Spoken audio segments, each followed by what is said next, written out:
Kalau kita bicara soal politik Indonesia, ada satu nama yang sering banget bikin orang terbelah, Anies Baswedan. Pertanyaannya kan, gimana ceritanya seorang akademisi yang dulu dipuji-puji sebagai harapan bangsa, sekarang bisa juga dilihat sebagai politisi yang, ya dibilang memakai retorika yang memecah belah demi kekuasaan? Nah, kali ini kita coba bedah bareng-bareng dua sisi dari figur yang, jujur aja, kompleks banget ini. Oke, jadi gini, buat ngertiin seorang Anies Baswedan, kita tuh harus lihat dua persona yang kayaknya beda banget. Di satu sisi, ada akademisi progresif lulusan luar negeri, rekam jejaknya keren. Tapi di sisi lain, ada politisi populis yang pragmatis. Nah, dua wajah inilah yang jadi kunci buat ngebaca perjalanan politik dia. Oke, kita mulai dari awal dulu ya. Dari sisi Anies Baswedan yang pertama kali dikenal publik. Seorang akademisi yang menjanjikan banget dengan latar belakang yang wah mengesankan. Perjalanan karir dia di awal itu mulus banget. Kayak pendakian yang nyaris sempurna. Balik dari Amerika, bawa gelar keren, terus langsung bikin gebrakan dengan Indonesia Mengajar. Wah, itu kan populer banget. Ya langkah-langkah ini yang langsung bikin namanya meroket. Jadi kayak bintang baru di panggung nasional. Jadi waktu itu ya, image-nya tuh jelas banget. Figur pemersatu, penuh optimisme. Pidatonya itu selalu isinya data, wawasan sejarah. Keren deh pokoknya.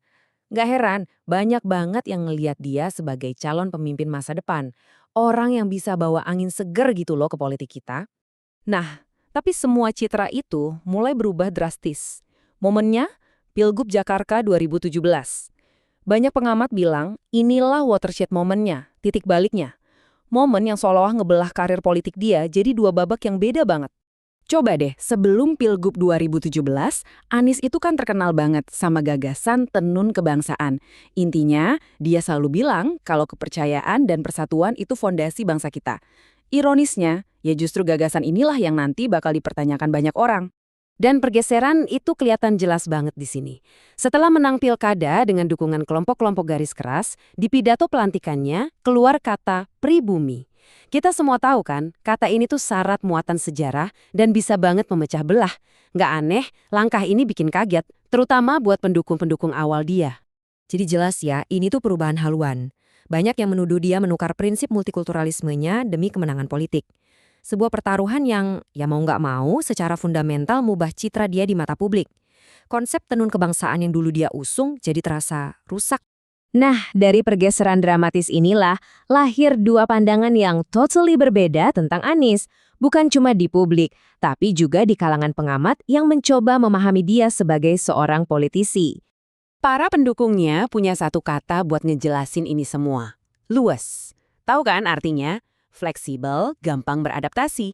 Buat mereka, kemampuan Anies buat luwes ini justru bukti kejeniusan politiknya. Dia bisa main di lingkungan politik manapun. Jadi ini bukan soal nggak konsisten, tapi soal kecerdasan strategi. Dan ini nih, inti perdebatannya. Soal sang orator versus sang manajer. Semua orang juga setuju kalau ngomong Anies itu jago banget. Bisa menghipnotis audiensnya. Tapi para pengkritik selalu nanya, oke, kata-katanya indah, gagasannya besar, tapi apakah dia bisa mengubah semua itu jadi kebijakan yang beneran jalan dan efektif? Dualitas ini gak ada panggung yang lebih pas buat ngelihatnya selain pas dia menjabat 5 tahun sebagai gubernur Jakarta. Sampai-sampai masa jabatannya itu melahirkan dua julukan yang saling bertolak belakang. Good banner buat yang suka dan gak banner buat yang gak suka. Julukan ini aja udah cukup ngerangkum betapa terbelahnya opini publik soal kinerja dia. Hampir nggak ada yang di tengah-tengah. Oke, kita lihat dulu dari sisi yang pro. Argumen suksesnya itu biasanya didasari sama sederet penghargaan ini.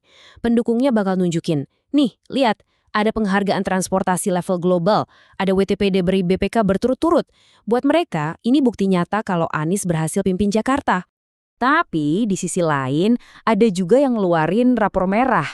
Para kritikus kayak LBH Jakarta justru menyoroti masalah-masalah yang lebih mendasar. Misalnya kualitas udara yang makin buruk, akses air bersih yang susah, sampai penggusuran paksa. Bagi mereka ini bukti kalau slogan maju kotanya, bahagia warganya itu ya belum terwujud. Oke, jadi setelah masa jabatan gubernur yang penuh kontradiksi kayak gitu, terus gimana nasib Anies selanjutnya? Nah, ini yang menarik. Walaupun rekam jejaknya bikin publik terbelah, popularitasnya tuh nggak turun. Anehnya gitu. Berbagai survei waktu itu konsisten banget nempatin dia di posisi atas, elektabilitasnya tinggi, seringnya sih cuma kalah dari Prabowo Subianto. Ini nunjukin satu hal yang penting banget dalam politik. Kontroversi yang bikin sebagian orang menjauh dari dia, malah seolah-olah bikin hubungannya sama basis pendukungnya makin kuat. Mereka itu solid dan loyal banget. Jadi, kisah Anies Baswedan ini emang nggak ngasih kita jawaban yang gampang. Malah sebaliknya, ini ninggalin kita semua dengan satu pertanyaan mendasar. Buat seorang pemimpin, sebenarnya apa sih yang paling penting? Apa kata-kata yang menginspirasi atau hasil kerja yang nyata? Atau jangan-jangan cuma kemampuan untuk menang? Nah, jawabannya mungkin ada di pilihan kita masing-masing.